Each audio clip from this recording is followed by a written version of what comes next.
साईनाथ महाराज की जय। साईनाथ महाराज की आज्ञा से मैं श्री साईं सच्चरित्र का अध्याय 32 आरंभ करती हूँ। इस अध्याय में हेमांड पंत ने 2 विषयों का वर्णन किया है। किस प्रकार बाबा की अपने गुरु से भेंट हुई और उनके द्वारा ईश्वर दर्शन की प्राप्ति कैसे हुई। श्रीमती गोखले जो 3 दिन से उपवास कर रही थीं को पूरन पोली का भोजन कैसे कराया। श्री हेमांड पंत वट वृक्ष का उदाहरण देकर इस गोचर संसार के स्वरूप का वर्णन करते हैं। गीता के अनुसार वट वृक्ष की जड़ें ऊपर की ओर और शाखाएं नीचे की ओर चारों ओर फैली हुई हैं। उधर्व मूल मधा शाखाम। इस वृक्ष के गुण पोषक और अंकुर इंद्रियों के भोग्य पदार्थ हैं। जड़ें जिसका करणीभूत कर्म है वे सृष्टि के मानवों की ओर फैली हुई हैं। इस वृक्ष की रचना बड़ी ही विचित्र है। न तो इसके आकार उद्गम और अंत का ही भान होता है और न ही इसके आधार का। इस कठोर जड़ वाले संसार रूपी वृक्ष को नष्ट करने के हेतु किसी बाह्य मार्ग का अवलंबन करना अत्यंत आवश्यक है ताकि इस असार संसार में आवागमन से मुक्ति प्राप्त हो। इस पथ पर अग्रसर होने के लिए किसी योग्य दिग्दर्शक की नितांत आवश्यकता है। चाहे कोई कितना ही विद्वान अथवा वेद और वेदांत में पारंगत क्यों न हो, वह अपने निर्दिष्ट स्थान पर नहीं पहुंच सकता जब तक कि उसकी सहायता के लिए कोई योग्य पथ प्रदर्शक न मिल जाए, जिसके पद चिन्हों का अनुसरण करने से ही मार्ग में मिलने वाले गड्ढों, खंदकों और हिंसक प्राणियों के भय से मुक्त हुआ जा सकता है। और इस विधि से ही संसार यात्रा सुगम और कुशलता पूर्वक पूर्ण हो सकती है। इस विषय में बाबा का अनुभव जो उन्होंने स्वयं बतलाया वास्तव में आश्चर्यजनक है। यदि हम उसका ध्यानपूर्वक अनुसरण करेंगे तो हमें निश्चय ही श्रद्धा, भक्ति और मुक्ति प्राप्त होगी। एक बार हम 4 सहयोगी मिलकर धार्मिक एवं अन्य पुस्तकों का अध्ययन कर रहे थे। इस प्रकार प्रबुद्ध होकर हम लोग ब्रह्मा के मूल स्वरूप पर विचार करने लगे। एक ने कहा, हमें स्वयं की ही जागृति करनी चाहिए, दूसरों पर निर्भर रहना हमें उचित नहीं।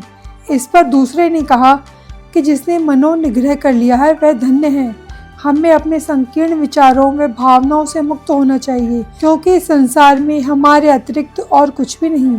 तीसरे ने कहा, यह संसार सदैव परिवर्तनशील है, केवल निराकार ही शाश्वत है, अतः हमें सत्य और असत्य में विवेक करना चाहिए। तब चौथे ने कहा, केवल पुस्तकीय ज्ञान से कोई लाभ नहीं, हमें तो अपना कर्तव्य करते रहना चाहिए। दृढ़ विश्वास और पूर्ण निष्ठा पूर्वक हमें अपना तन, मन और धन और पंच प्राणादि सर्वव्यापक गुरुदेव को अर्पण कर देने चाहिए। गुरु भगवान है और सबका पालनहार है। इस प्रकार वाद विवाद के उपरांत हम चारों सहयोगी वन में ईश्वर की खोज पर निकले। हम 4 विद्वान बिना किसी से सहायता लिए केवल अपनी स्वतंत्र बुद्धि से ही ईश्वर की खोज करना चाहते थे। मार्ग में हमें एक बंजारा मिला जिसने हम लोगों से पूछा, हे सज्जनों, इतनी धूप में आप लोग किस ओर प्रस्थान कर रहे हैं। प्रत्युत्तर में हम लोगों ने कहा, वन की ओर। उसने पुनः पूछ लिया, कृपया यह तो बतलाइए कि वन की ओर जाने का उद्देश्य क्या है। हम लोगों ने उसे टालम टोल वाला उत्तर दे दिया। हम लोगों को निरुद्देश्य सघन भयानक जंगलों में भटकते देखकर उसे दया आ गई। तब उसने अति विनम्र होकर हम लोगों से निवेदन किया कि आप लोग अपनी गुप्त खोज का हेतु चाहे मुझे न बतलाएं, किंतु मैं प्रत्यक्ष देख रहा हूँ कि मध्याह्न के प्रचंड मार्तंड की तीव्र किरणों की उष्णता से आप लोग अधिक कष्ट पा रहे हैं। कृपया यहाँ पर कुछ क्षण विश्राम कर जलपान कर लीजिए। आप लोगों को सुहृदय तथा नम्र होना चाहिए। बिना पथ प्रदर्शक के इस अपरिचित भयानक वन में भटकते फिरने से कोई लाभ नहीं। यदि आप लोगों की तीव्र इच्छा ऐसी ही है तो कृपया किसी योग्य पथ प्रदर्शक को साथ ले लें। उसकी विनम्र प्रार्थना पर ध्यान न देकर हम लोग आगे बढ़े। हम लोगों ने विचार किया कि हम स्वयं ही अपना लक्ष्य प्राप्त करने में समर्थ हैं। तब फिर हमें किसी के सहारे की आवश्यकता नहीं। जंगल बहुत विशाल और पथहीन था। वृक्ष इतने ऊंचे और घने थे कि सूर्य की किरणों का भी वहां पहुंच सकना कठिन था। परिणाम ये हुआ कि हम मार्ग भूल गए और बहुत समय तक यहाँ वहाँ भटकते रहे। भाग्यवश हम लोग उसी स्थान पर पुनः जा पहुँचे जहाँ से पहले हमने प्रस्थान किया था। तब वही बंजारा हमें पुनः मिला और कहने लगा कि अपने चातुर्य पर विश्वास कर आप लोगों को पथ की विस्मृति हो गई। प्रत्येक कार्य में, चाहे वह बड़ा हो या छोटा, मार्गदर्शक आवश्यक है। ईश्वर प्रेरणा के अभाव में सत्पुरुषों से भेंट होना संभव नहीं। भूखे रहकर कोई कार्य पूर्ण नहीं हो सकता। इसलिए यदि कोई आग्रह पूर्वक भोजन के लिए आमंत्रित करे तो उसे अस्वीकार न करो। भोजन तो भगवान का प्रसाद है, उसे ठुकराना उचित नहीं। यदि कोई भोजन के लिए आग्रह करे तो उसे अपनी सफलता का प्रतीक सा जानो। इतना कहकर उसने भोजन करने का पुनः अनुरोध किया। फिर भी हम लोगों ने उसके अनुरोध की उपेक्षा कर भोजन करना अस्वीकार कर दिया। उसके सरल और गूढ़ उपदेशों की ओर ध्यान दिए बिना ही मेरे 3 साथियों ने आगे प्रस्थान कर दिया। अब पाठक ही अनुभव करेंगे कि वे लोग कितने अहंकारी थे। मैं क्षुधा और तृषा से अत्यंत व्याकुल था। बंजारे के अपूर्व प्रेम ने मुझे आकर्षित कर लिया। यद्यपि हम लोग अपने को अत्यंत विद्वान समझते थे, परंतु दया और कृपा किसे कहते हैं, उसे सर्वथा अनभिज्ञ ही थे। बंजारा था तो एक शूद्र, अनपढ़ और गंवार, परंतु उसके हृदय में महान दया थी, जिसने बार बार भोजन के लिए आग्रह किया। जो दूसरों पर निस्वार्थ प्रेम करते हैं वे सचमुच ही महान हैं। मैंने सोचा कि इसका आग्रह स्वीकार कर लेना ज्ञान प्राप्ति के हेतु शुभ आवाहन है, और मैंने इसी कारण उसके दिए हुए रूखे सूखे भोजन को आदर व प्रेम पूर्वक स्वीकार कर लिया। क्षुधा निवारण होते ही क्या देखता हूँ कि गुरुदेव तुरंत ही समक्ष प्रकट हो गए और प्रश्न करने लगे, ये सब क्या हो रहा था। घटित घटना मैंने तुरंत ही उन्हें सुना दी। उन्होंने आश्वासन दिया कि मैं तुम्हारे हृदय की समस्त इच्छाएं पूर्ण कर दूंगा, परंतु जिसका विश्वास मुझ पर होगा सफलता केवल उसी को प्राप्त होगी। मेरे तीनों सहयोगी तो उसके वचनों पर अविश्वास कर वहां से चले गए। तब मैंने ही उन्हें आदर सहित प्रणाम किया और उनकी आज्ञा मानना स्वीकार कर लिया। तत्पश्चात वे मुझे कुएं के समीप ले गए और रस्सी से मेरे पैर बांधकर मुझे कुएं में उल्टा लटका दिया। मेरा सिर नीचे और पैर ऊपर को थे। मेरा सिर जल से लगभग 3 फुट की ऊंचाई पर था। न मैं हाथों के द्वारा ही जल छू सकता था और न मुंह में ही उसके जा सकने की कोई संभावना थी। इस प्रकार उल्टा लटकाकर वे न जाने कहाँ चले गए। लगभग 4-5 घंटों के उपरांत वे लौटे और उन्होंने मुझे शीघ्र ही कुएं से बाहर निकाला। फिर वे मुझसे पूछने लगे कि तुम्हें वहाँ कैसा अनुभव हो रहा था। मैंने कहा कि मैं परमानंद का अनुभव कर रहा था। मेरे समान मूर्ख प्राणी भला ऐसे आनंद का वर्णन कैसे कर सकता है। मेरा उत्तर सुनकर मेरे गुरुदेव अत्यंत ही प्रसन्न हुए और उन्होंने मुझे अपने हृदय से लगाकर मेरी सराहना की और मुझे अपने संग ले लिया। एक चिड़िया अपने बच्चों का जितनी सावधानी से लालन पालन करती है, इसी प्रकार उन्होंने मेरा भी पालन किया। उन्होंने मुझे अपनी शाला में स्थान दिया और कितनी सुंदर थी वह शाला। वहाँ मुझे अपने माता पिता की विस्मृति हो गई। मेरे समस्त अन्य आकर्षण दूर हो गए और मैंने सरलता पूर्वक बंधनों से मुक्ति पाई। मुझे सदा ऐसा ही लगता था कि उनके हृदय से ही चिपके रहकर उनकी ओर निहारा करूं।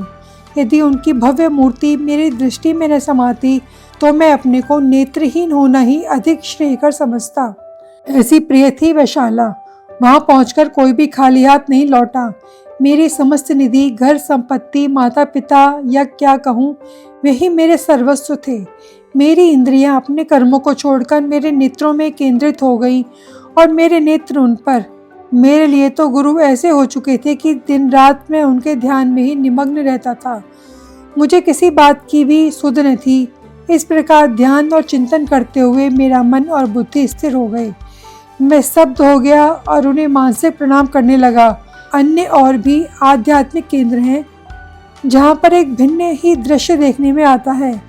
साधक वहाँ ज्ञान प्राप्त करने को जाता है और द्रव्य और समय का अपव्यय करता है, कठोर परिश्रम भी करता है, परंतु अंत में उसे पश्चाताप ही हाथ लगता है।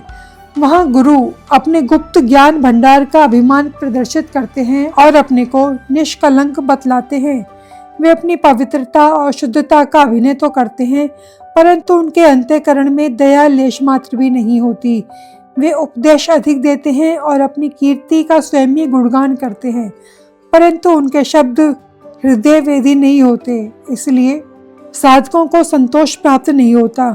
जहाँ तक आत्मदर्शन का प्रश्न है, वे उससे कोसों दूर होते हैं। इस प्रकार के केंद्र साधकों को उपयोगी कैसे सिद्ध हो सकते हैं और उनसे किसी उन्नति की आशा कोई कहाँ कर सकता है। जिन गुरु के श्री चरणों का मैंने अभी वर्णन किया, वे भिन्न प्रकार के ही थे। केवल उनकी कृपा दृष्टि ने ही मुझे स्वतः ही अनुभूति प्राप्त हो गई और मुझे न कोई प्रयास और न ही कोई विशेष अध्ययन करना पड़ा। मुझे किसी भी वस्तु को खोजने की आवश्यकता नहीं पड़ी, वरन प्रत्येक वस्तु मुझे दिन के प्रकाश के समान उज्जवल दिखाई देने लगी। केवल मेरे वे गुरु ही जानते हैं कि किस प्रकार उनके द्वारा कुएं में उल्टा लटकना मेरे लिए परमानंद का कारण सिद्ध हुआ। उन 4 सहयोगियों में से एक महान कर्मकांडी था। किस प्रकार कर्म करना है और उसमें अलिप्त रहना, यह उसे भलीभांति ज्ञात था। दूसरा ज्ञानी था, जो सदैव ज्ञान के अहंकार में चूर रहता था। तीसरा ईश्वर भक्त था, जो अनन्य भाव से ईश्वर के शरणागत हो चुका है तथा उसे ज्ञात था कि ईश्वर ही करता है। जब वे इस प्रकार विचार विनिमय कर रहे थे, तभी ईश्वर संबंधी प्रश्न उठ पड़ा और वे बिना किसी से सहायता प्राप्त किए और अपने स्वतंत्र ज्ञान पर निर्भर रहकर ईश्वर की खोज में निकल पड़े। श्री साईं, जो विवेक और वैराग्य की प्रत्यक्ष मूर्ति थे, उन चारों लोगों में सम्मिलित थे।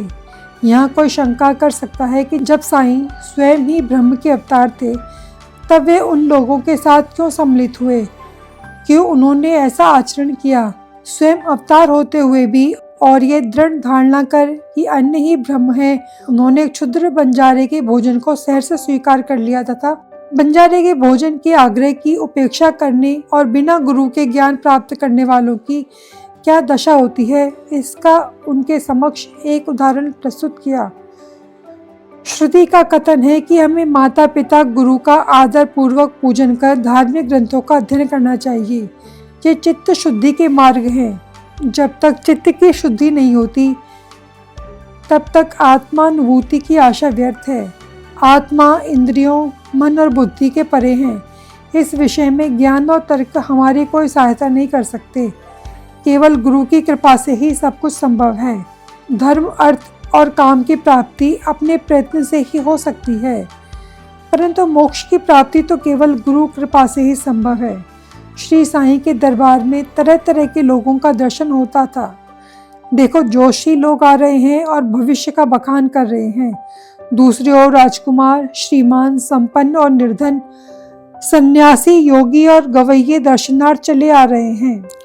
यहाँ तक कि एक अति शूद्र भी दरबार में आता और प्रणाम करने के पश्चात कहता कि साईं ही मेरे माँ बाप हैं, वे ही जन्म मृत्यु के चक्र से मेरा छुटकारा कर देंगे।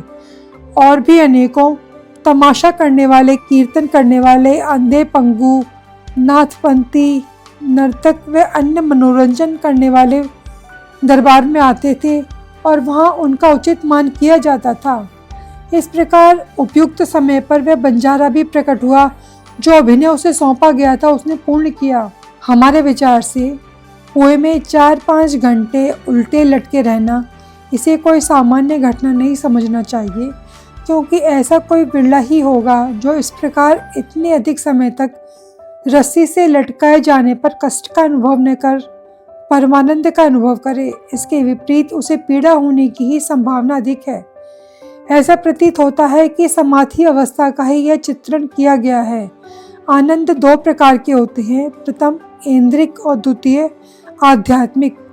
ईश्वर ने हमारी इंद्रियों व तन मन की प्रवृत्तियों की रचना वायुमुखी की है, और जब वे अपने विषय पदार्थों में संलग्न होती हैं, तब हमें इंद्रिय चैतन्यता प्राप्त होती है, जिसके फलस्वरूप हमें सुख या दुख का पृथक या दोनों का सम्मिलित अनुभव होता है, न कि परमानंद का।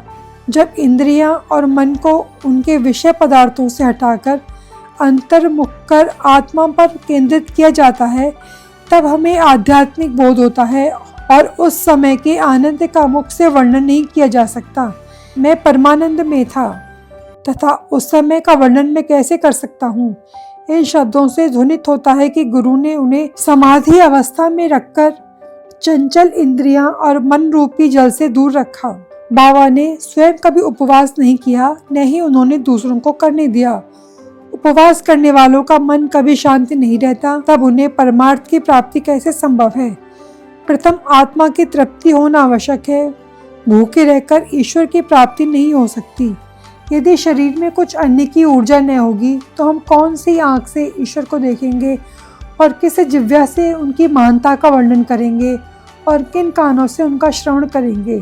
सारांश ये है कि जब इंद्रियों की यथेष्ट खुराक व शांति मिलती है तभी तथा जब वे बलिष्ठ रहती हैं तब ही हम भक्ति और ईश्वर प्राप्ति की अन्य साधनाएं कर सकते हैं। इसलिए न तो हमें उपवास करना चाहिए और न ही अधिक भोजन। भोजन में संयम रखना शरीर और मन दोनों के लिए उत्तम है। श्रीमती काशीबाई कानिटकर से परिचय पत्र लेकर श्रीमती गोखले दादा केलकर के पास शिरडी आई और वे दृढ़ निश्चय करके आई थी कि बाबा के श्री चरणों में बैठकर 3 दिन उपवास करूंगी। उनके शिरडी पहुंचने के एक दिन पूर्व ही बाबा ने दादा केलकर से कहा कि मैं शिग्मा के दिनों में अपने बच्चों को भूखा नहीं देख सकता। यदि उन्हें भूखे रहना पड़े तो मेरे यहाँ होने का लाभ ही क्या। दूसरे दिन जब वह महिला दादा केलकर के साथ मस्जिद जाकर बाबा के चरण कमलों के समीप बैठी तो तुरंत बाबा ने कहा, उपवास की आवश्यकता ही क्या है। दादा भट्टे के घर जाकर पूरन पोली तैयार करो, अपने बच्चों को खिलाओ और स्वयं खाओ। वे होली के दिन थे और इस समय श्रीमती केलकर मासिक धर्म से थी। दादा भट्टे के घर में रसोई बनाने के लिए कोई और न था, इसलिए बाबा की युक्ति बड़ी सामायिक थी। श्रीमती गोखले ने दादा भट्टे के घर जाकर भोजन तैयार किया और दूसरों को भोजन कराकर स्वयं भी खाया। कितनी सुंदर कथा है ये। बाबा ने अपने बचपन की कहानी का इस प्रकार वर्णन किया था। जब मैं छोटा था तब जीविका उपार्जन के लिए बीड़गांव आया। वहाँ मुझे जरी का काम मिला और मैं पूर्ण लग्न व उम्मीद से अपना काम करने लगा। मेरा काम देखकर सेठ बहुत ही प्रसन्न हुआ। मेरे साथ 3 लड़के और भी काम करते थे। पहले का काम 50 रुपये, दूसरे का 100 रुपये और तीसरे का 150 रुपये हुआ। मेरा काम उन तीनों से दुगना हो गया। मेरी निपुणता देखकर सेठ बहुत ही प्रसन्न हुआ। वह मुझे अधिक चाहता था और मेरी प्रशंसा भी करता रहता था।